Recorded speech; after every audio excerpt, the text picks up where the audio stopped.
이방을 비추는 빛과 새 시대를 이루는 빛. 이사야 9장 1절에서 2절.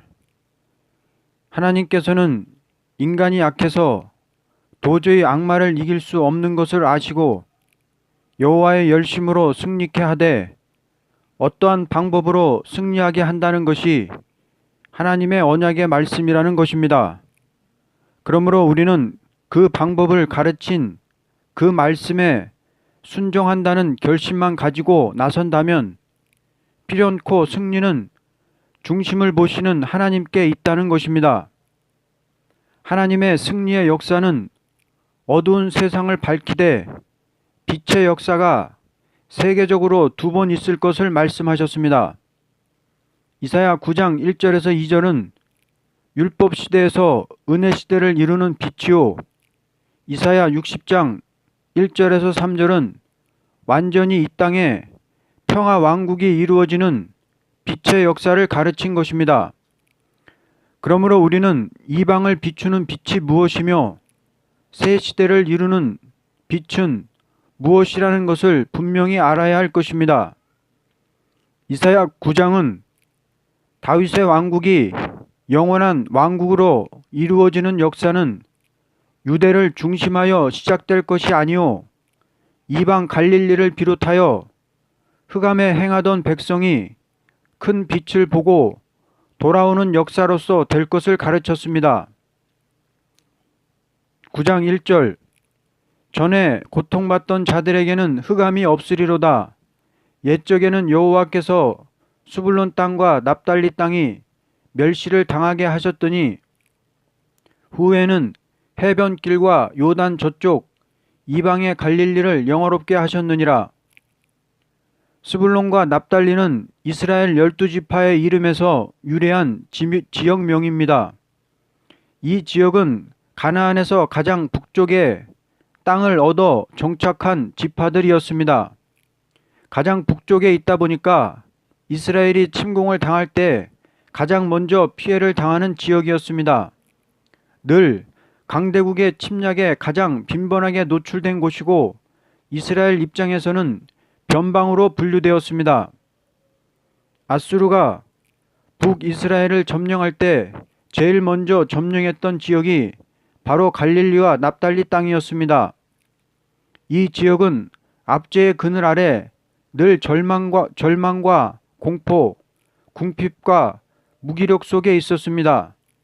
이곳 사람들은 외세의 침략뿐 아니라 본토 유대인들로부터 이방인이라고 멸시를 받았는데 주민 대부분이 이방 혼혈인으로서 우상 숭배를 하였기 때문입니다. 마태복음 4장 14절에서 16절. 이는 선지자 이사야를 통하여 하신 말씀을 이루려 하심이라.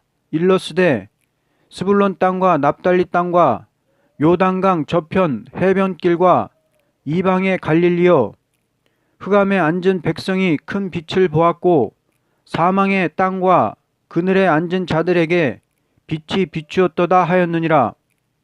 이때부터 예수께서 비로소 전파하여 이르시되 회개하라, 천국이 가까이 왔느니라 하시더라.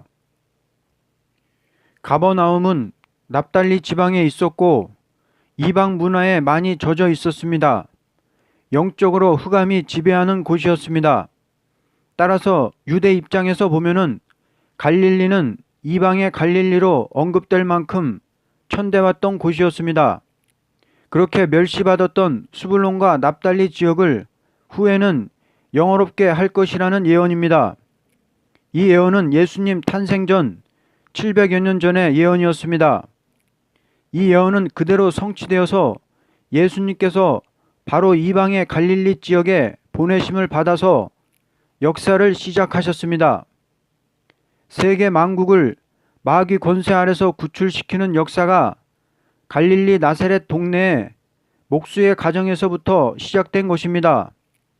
목수의 한 사람인 예수님으로 말미암아 세계를 구출시키는 역사를 하되 벳세다 동네의 어부들을 택하여 금일의 세계적인 구원의 큰 열매를 이루어 놓았다는 것은 초인간적인 여호와의 역사라는 것을 누구나 부인할 수 없습니다. 하나님의 역사라는 것은 가난하고 무식해도 겸손하게 순종하는 자에게 온다는 것을 우리는 여기서 배우게 됩니다. 그러므로 시작이 이렇게 된 기독교는 다윗 왕국이 완전히 이루어질 일도 여호와의 열심으로 될 것은 사실입니다. 이방이라는 것은 노아 홍수 후에 아브라함에게 할례의 법을 세운 후 할례를 받은 사람은 하나님을 공경할 수 있는 사람이 되고, 할례를 받지 않은 사람은 하나님의 성전에 와서 하나님을 공경할 수 없는데 이것을 이방이라고 합니다. 그러므로 할례를 받은 민족은 할례를 받지 못한 이방 사람과 함께하는 것을 큰 죄로 알았던 것입니다. 이것이 성민이라는 사람들의 성별된 생활이었습니다. 그러므로 예수님께서 이방 갈릴리 나사렛에서 나올 때 유대인들은 메시아가 유대 땅 베들레헴에서 나오는 것이 원칙이요, 갈릴리에서 나온다는 것은 절대 이단이라고 부인했던 것입니다. 이것은 본문에 기록된 말씀을 몰랐기 때문입니다. 그러므로 예수님께서 이방인에게 전도하실 때 그들은 거룩한 하나님의 아들이 아니라는 말까지 했던 것입니다. 2절, 흑암에 행하던 백성이 큰 빛을 보고 사망의 그늘진 땅에 거주하던 자에게 빛이 비추도다. 스불론 땅과 납달리 땅은 분명히 흑암이 지배하는 땅이었고 백성들은 사망의 그늘에 가려져 살았습니다. 외세의 침공으로 이스라엘의 혈통을 잃어버렸고 유일신 여호와를 버리고 우상 숭배를 하였습니다. 이런 소망이 없는 땅에 그리스도의 빛이 임했다는 것은 놀라운 일이 아닐 수 없습니다. 그리스도는 세계 인류를 구원하기 위하여 십자가에 못 박혀 죽으시고 부활 승천하여 성신을 내리실 적에 유대인이나 이방인이나 똑같이 내리셨습니다.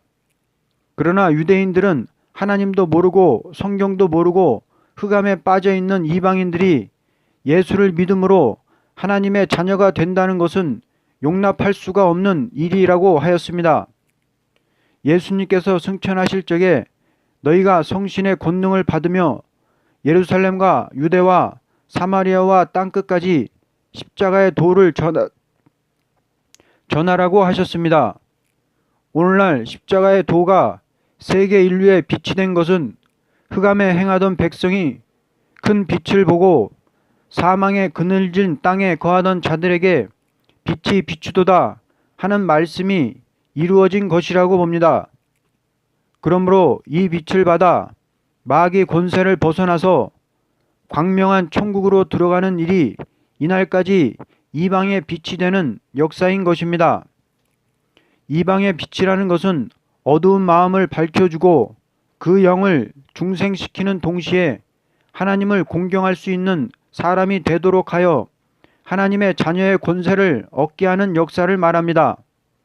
세상에 많은 종교가 있지만은 순간적으로 죽었던 영들이 갑자기 생명의 빛을 받아 살아난다는 것은 여호와 열심히 같이 하는 기독교 밖에는 없다는 것을 우리는 체험하게 됩니다.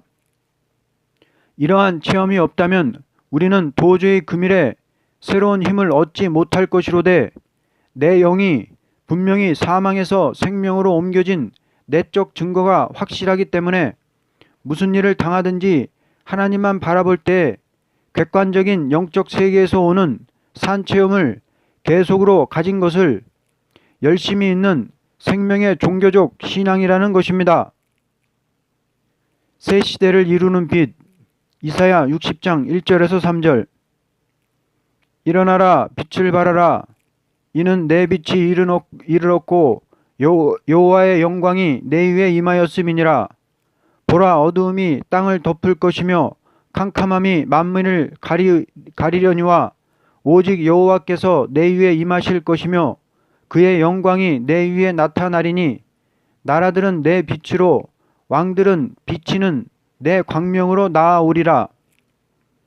하나님께서 자범죄로 죽은 영들을 살리기 위해서는 마귀 권세 아래서 그리스도의 십자가의 권능으로 해방을 주어 광명한 나라로 그 영들을 인도하였지만 지상의 새로운 시대가 이루어질 때는 마귀 흑암을 개방시켜 누구든지 다 시험을 해보는 일이 있을 것을 가르쳐 본문에 흑암이 온 땅을 덮는다고 한 것입니다. 에덴 동산에서 아담 하와를 마귀 흑암으로 시험을 해보듯이 인간 종말에도 하나님께로 돌아온 자녀들을 흑암의 세력으로 한번 덮어서 시험을 해볼 때에 말씀의 빛으로 마귀의 미혹을 물리치는 자라야 그 몸이 살아서 새 시대에 들어가게 됩니다. 그러므로 이때는 죄인을 부르는 때가 아니고 원수를 갚는 날이라고 이사야 59장 19절 이하에 말씀했습니다. 원수를 갚는 날에는 서방에서 여호와의 이름을 두려워하겠고 해돋는 편에서 그의 영광을 두려워할 것은 여호와께서 그 기운에 몰려 급히 흐르는 하수같이 오실 것임이라고 말씀했습니다. 이때는 죄가를 떠난 자라야 구속자를 맞이하게 됩니다. 이때 역사하는 종은 입술에 말씀이 임함으로 아무런 흑암의 세력이 미혹을 한다 하여도 말씀의 빛으로 그 미혹을 물리치게 됩니다. 이 역사는 동방에서부터 나오게 되며 그 빛을 따라 들어오는 자는 새 시대에 들어갈 것을 가르쳤습니다. 하나님의 역사라는 것은 그 영혼을 구원시키는 빛의 역사도 있고 그 몸을 구원시키는 빛의 역사도 있으니 이날까지의 역사는 영혼을 구원시키는 빛의 역사요. 인간 종말에 원수를 갚는 진노의 날에는 몸이 구원을 받는 빛의 역사인데 이것은 새 시대로 인도하는 진리입니다. 다시 말하면 천국복음 운동은 이방의 빛이 되었고 심판의 다림줄의 진리는 새 시대를 이루는 빛의 역사가 되므로 다림줄의 진리를 따라서 나가는 자만 흑암을 뚫고 나가 새 시대의 왕국에 들어가게 되는 것입니다. 아무리 천국 복음의 빛을 받아 중생한 자라도 새 시대에 들어가는 말씀의 빛을 따르지 않는 자는 그 몸이 환난에서 구원을 받을 수 없습니다. 결론적으로 인생에서 가장 큰 문제는 시대적인 빛을 따르느냐 따르지 않느냐 하는 것입니다. 과거 이스라엘이 아무리 하나님을 공경하는 백성이라 하여도 이방의 빛이 되는 그리스도의 교훈을 반대하다가 멸망하였고 지금에 와서 하나님의 교회라 하여도 종말의 새 시대를 이루는 진리의 빛을 반대한다면 멸망을 당하는 것은 시대가 바뀌기 때문입니다. 율법 시대에서 은혜 시대로 바뀔 때 초림주의 역사로 이방을 비추는 빛이 임했고 은혜 시대에서 환난 시대로 바뀔 때 재림주의 역사로 새 시대를 이루는 진리의 빛이 임하게 되는 것입니다. 아멘.